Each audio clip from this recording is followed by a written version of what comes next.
Hello UICians! I am Shaira Mariz Kalida RPM.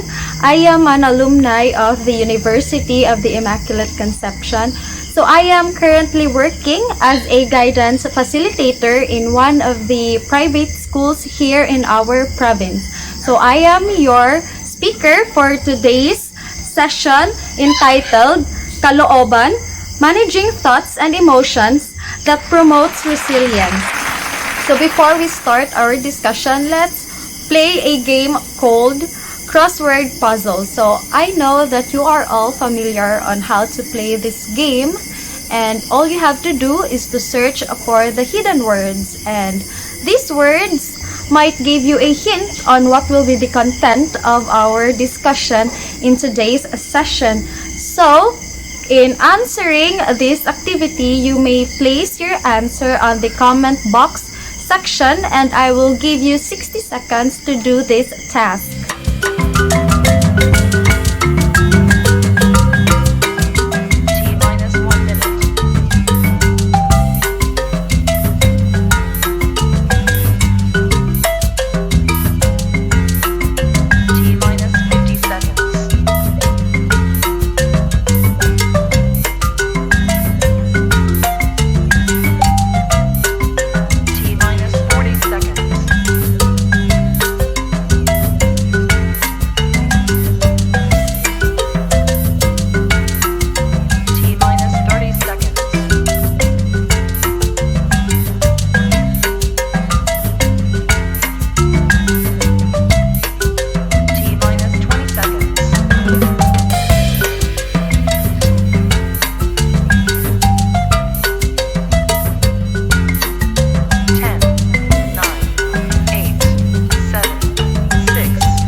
So were you able to search all the hidden words? So if yes, here are the answers. So did you got it all right? So now, let's move on to our lesson proper. So I will be showing you the Katatagan Intervention Framework. Katatagan Intervention Framework helps us to see and understand the relationship of thoughts, feelings, and behaviors. So as you can notice, there are a lot of words that surrounds the word katatagan. And we can consider these words as the key ingredient for us to develop our resilience, our katatagan as an individual. That is why it is very vital for us to practice or to apply this framework in a real life situation, because it will help us to cope with negative things. It will help us deal with different kinds of stressors, because that is the very essence of resilience. So first, we have kalakasan, finding and cultivating strength. I guess it was taught to you by Miss Bianco. We have katawan, and I'd like to focus more on kalooban, or managing thoughts and emotions. As you can see, if we are overwhelmed with negative thoughts, it reflects on our behavior, and it is very unhealthy. Sometimes other people might get affected as well. And then we have kalutasan, kaagapay, or seeking solutions and support. Yes, it's quite nice if we have someone, if we have our family or friends, or if we have special someones like uyab. It's very nice that we have someone that we can rely on, we can count on, or we have someone to talk to in times of needs. And then we have kapaki-pakinabang na gawain, or positive activities. And then lastly, we have kinabukasan, or moving forward. I was told by Sir Ace that in your previous session, resilience was already discussed. However, allow me to read to you the definition of resilience that I have searched as well. So resilience is our ability to bounce back Also, it is defined as our capacity to return to a stable state after experiencing a significant disruption. And lastly, it is a dynamic process wherein individuals display a positive adaptation despite experiencing a significant adversity or trauma. So in the next slide, I will share to you a quote that I got from a famous Disney character. The flower that blooms in adversity is the most rare and beautiful of all. Sir? Yes, I guess you all know her, and that is Mulan. So allow me to read to you the quote that I got from this movie. So the flower that blooms in adversity is the most rare and beautiful of all. The flower represents us humans. Challenges are not made to pull us down or drag us down, but rather, if we looked at it in a different perspective, challenges makes us even stronger. Challenges sometimes makes us or make us even wiser, and it helps us become a better person because we learn from our challenges, and it will help us attain the better versions of ourselves. So if you feel down or if you have problems that you are facing in this very moment, try to reflect on this quote and it might help you. So let's move on to our next activity. I encourage you to answer this activity because I know it's worth a try. So given your recent challenging events, write down at least 3 negative feelings you have experienced in a past weeks or days. And then share how these events affect your relationship towards the people that surrounds you. You can finish that after our session. Now, I will be discussing on how our feelings work. So first, feelings by definition have a quick and unbidden onset. To further explain this, let's say for example, you failed on one of your core subjects or major subjects. The feeling of sadness, frustration, anger suddenly follows. And then I guess you can relate to that. And then feelings need to be affirmed, expressed, and possibly named. Example, I am feeling sad. It's okay, and it is very important that we have to acknowledge our negative emotions as well. It doesn't make us less of a person if we acknowledge, or sometimes if we feel bad of ourselves. Life is not always happy and sunny, and mind you, if you repress your feelings or suppress your emotions, it will affect you holistically. It will affect your mental health, and it is not quite good. It's not good if your mental health is at stake. And next, when feelings are running high, they can hijack our more rational selves, making us think certain or unrealistic way and behave irrationally. It's not very wise to make decisions if we feel angry, if we feel sad, because at the end of the day, you will end up regretting what you said or what your decision on that certain kind of event. And then we cannot bring back time. So that's why We have to be critical with our thoughts. We have to be critical with our decisions. And then, feelings can be managed, not eradicated, by minding our thoughts and actions. Yes, feelings are always present, negative or positive. When it comes to negative feelings, it's up to us on how we cope or how to manage these kinds of emotions. Remember, the negative feelings cannot be eradicated. So this framework will show you how feeling, thinking, and doing are interconnected, and they cannot be separated. When thinking change, automatically feeling and doing will also change.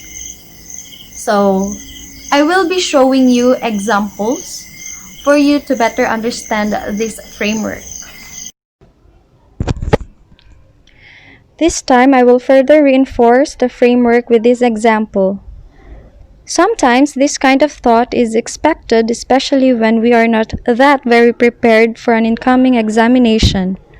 I think all students can relate with this, right? If it's not happening to you then, I would say you might be using an effective way of managing test anxiety.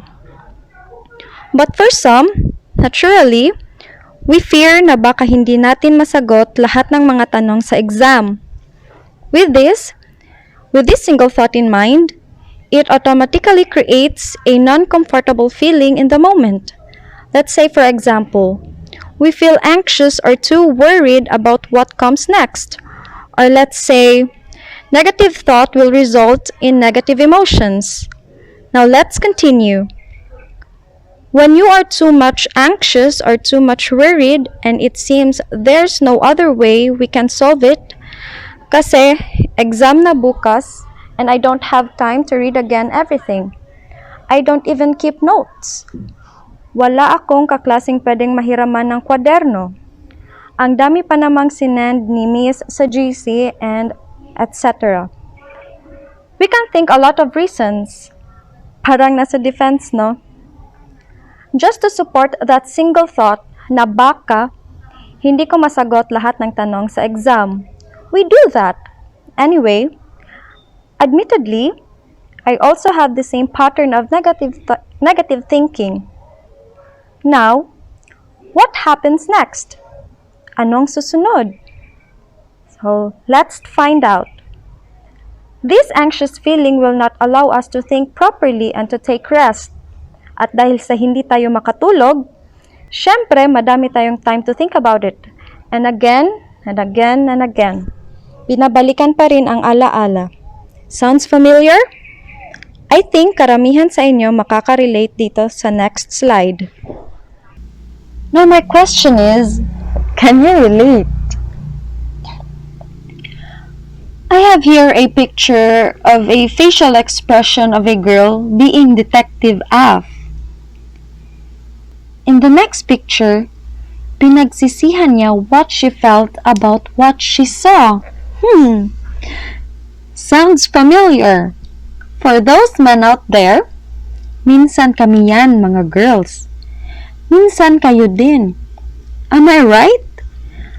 To make this recorded webinar interactive, can we request the advisors tingnan natin kung gising pa ba ang mga students? For those who answer to the question, relate na relate, comment 1. 1 lang kasi it's okay not to be okay sometimes. Do you agree? And for those hindi makarelate, kasi you trust your manliligaw too much, comment 10. Manliligaw lang muna ha. Kahit may label na, manliligaw pa din kasi nag-aaral pa kayo. Keep that in mind. Always. And ma'am, sir, paano naman yung iba? Yung mga hindi nag-comment malamang nasa CR or mas pipiliin pa nilang matulog sa webinar ko. Joke lang. Ang hindi mag-comment never nagka-crush or lonely or walang suitors or high standards. Again, for those who answer to the question, relate na relate, comment 1. For those hindi makarelate kasi you trust your manliligaw too much, comment 10. Sa walang crush or lonely af, walang suitors, at always lang na me, myself, and I.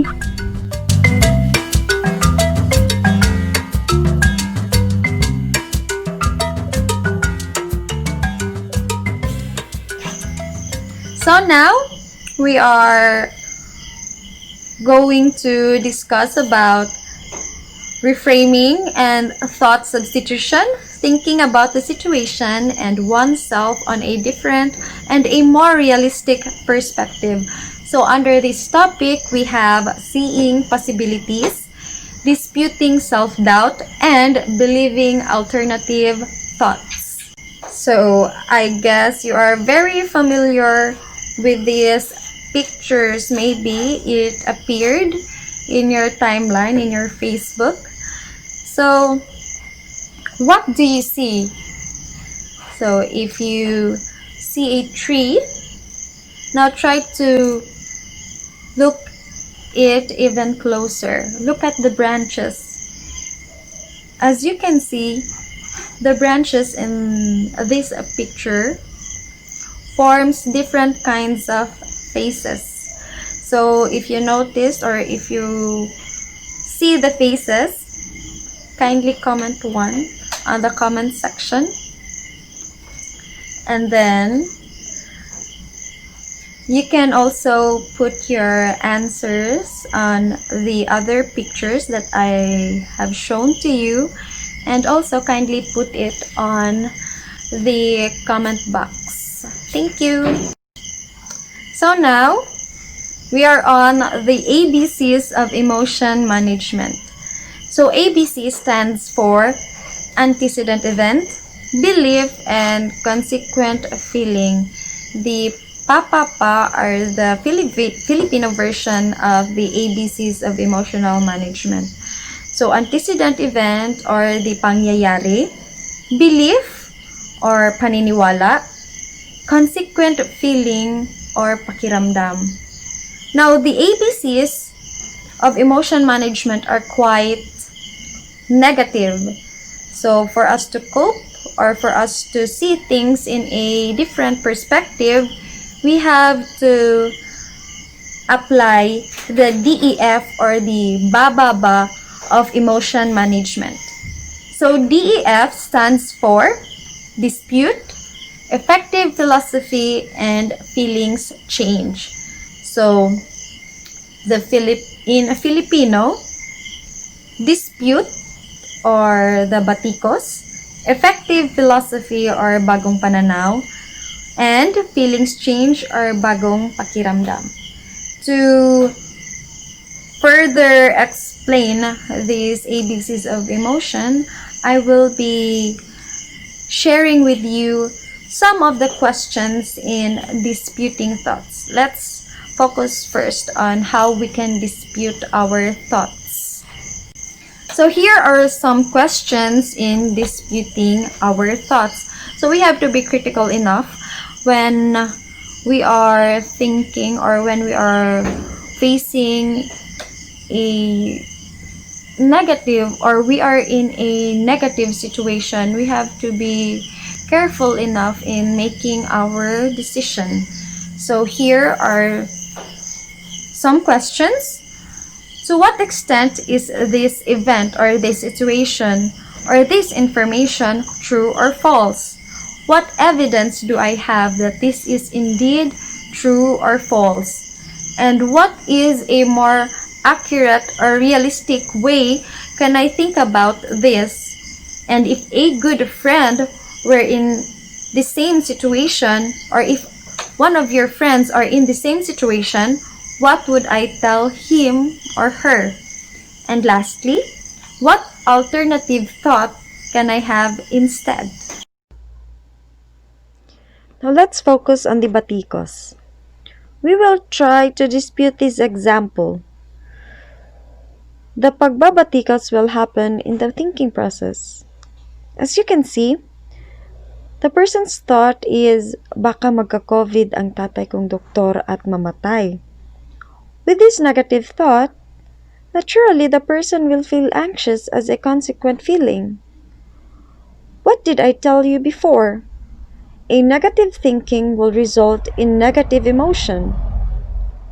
Okay, not that the person feels anxious. This is feared that the person might not be able to sleep properly or soundly. Now, how do we dispute this thought? In this situation, we have to ask ourselves, is it true na lahat ng doktor nagkakasakit ng COVID? Of course, hindi lahat ng doktor. Second, lahat ba ng nag-positive sa COVID, lahat ba namamatay? So imagine, if all frontliners are positive and their immune system is not strong enough, no single doctors who have contact with COVID-positive patients will survive. However, we are not neglecting the fact that your father, who is dedicated enough to save lives, will still have a chance to get sick and be infected as well.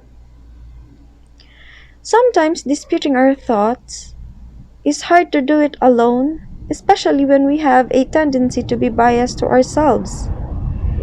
This is why we still want to say that there are helping professionals who are ready to listen. Let's continue this learning session by thinking of bagong pananaw and have a bagong pakiramdam. We're done with disputing the thought. And now, let's have a healthier perspective, which is hindi lahat ng healthcare professionals nagkaka-COVID at namamatay. With this new perspective, we might feel concerned rather than being too anxious. This feeling of being concerned, we begin to take all health protocols more seriously. Okay, now, you can try doing this later. Try reframing or finding substitute thought using your negative experiences with a certain event by using DEF or the ba. First, dispute your belief or self-doubt.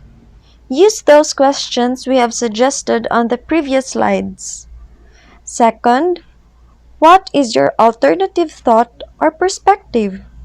You may also ask someone you trust for another perspective. With this new and helpful perspective, ask yourself how your feelings are changing. What possible actions or new behavior can you think of after discovering a new perspective? I know it's not easy. By practicing this, you have to be patient.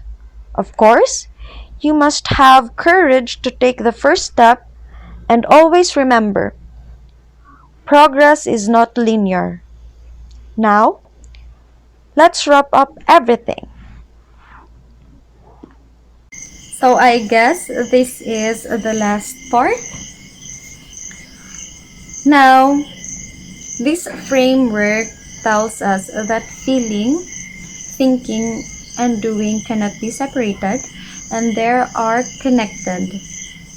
And keep in mind that if one of these changed, for example, feelings changed, our thinking and our actions or our doing will automatically change as well. And also keep this in mind, practice the use of reframing and thought substitution by changing our thoughts and perspective. Yes, if we encounter a lot of stressors or a lot of problems, do not dwell too much on the negative side. Yes, it's nice. It's very good if you acknowledge your negative emotions. Feeling bad is normal. It's okay not to be okay sometimes, but don't forget that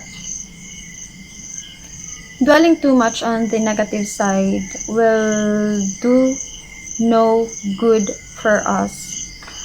And it's better if we see things in a different perspective. It helps us to clear our minds and to seek for a solution wherein it can help us solve the situations that we are in. So before I will end my talk, I would like to say thank you, Sir Ace, for giving me this opportunity to share my knowledge about this topic. And also, if I'm pertaining to you students, if you want to have an appointment and if you want to see the guidance facilitator or the guidance counselor via online, if you feel like if you want to talk your career, vocational and personal social area of concerns, you are free to contact them virtually, or you can call them if you have the school phone number. And also, during this pandemic, it's very hard for us to adjust because we are all new in this kind of situation. So if you think that this situation somehow makes you mentally or emotionally unstable, it's good if you want to seek help from a mental health care professional. You can talk about your problems with your guidance facilitator or your guidance counselor, and let us break the stigma that if we want to seek help from a mental health care professional, it means that there is something bad is happening inside us, or we are in a very bad shape. No, it's not like that. It sometimes it helps us become a more knowledgeable and we tend to know ourselves even better. So if you think that you need help, maybe this site, the mentalhealthph.org, will help you if you really want, or if you really need to seek help from a mental health care professional. So that's it. Thank you for listening, UICNs, and God bless.